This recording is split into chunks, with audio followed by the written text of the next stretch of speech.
Avoir un enfant pour les couples, c'est primordial, c'est un vrai bonheur. Donc quand on leur donne cette chance, c'est grâce à vous tous.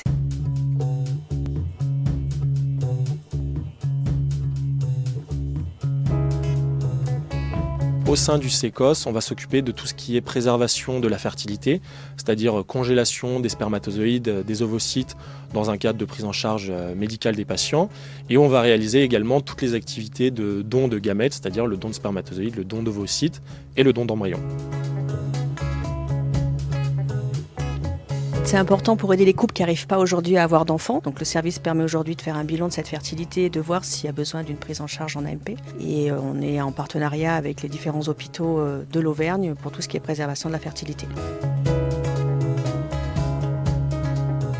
La loi de bioéthique, elle est en œuvre depuis septembre 2021. Ça nous permet de pouvoir prendre en charge aujourd'hui les couples de femmes et les femmes non mariées. Nous, on a eu une recrudescence du nombre de demandes et de la prise en charge de ces patientes aujourd'hui. Cette prise en charge est beaucoup plus acceptée dans la société qu'elle a pu l'être avant. On lève un peu le tabou, je l'espère en tout cas, et ça nous permet de pouvoir répondre à une demande qui était forte.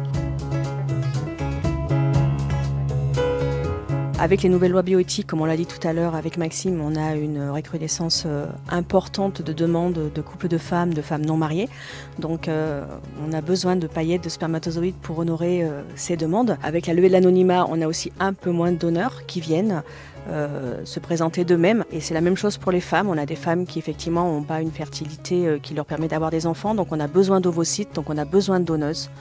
C'est important. Aujourd'hui, le délai d'attente pour une dame qui a besoin d'un don d'ovocytes, il est environ 2 ans et demi.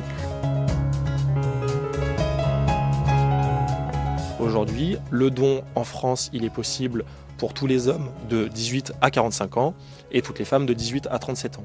Évidemment, il y a des conditions particulières d'acceptation du don, dans la mesure où les personnes qui ne sont pas parents doivent avoir un entretien avec la psychologue du service pour mesurer les motivations pour le don. Donc une fois que vous avez décidé d'être donneur, on vous donne un rendez-vous.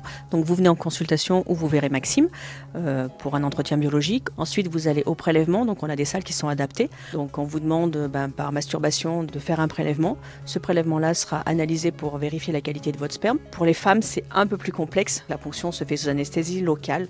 Donc on passe par voie naturelle. On a des moyens maintenant pour pallier à la douleur et elles sortent dans l'heure qui suit cette anesthésie locale. Avoir un enfant pour les couples, c'est primordial, c'est un vrai bonheur. Donc quand on leur donne cette chance, c'est grâce à vous tous et c'est pour ça qu'on fait appel à tout le monde.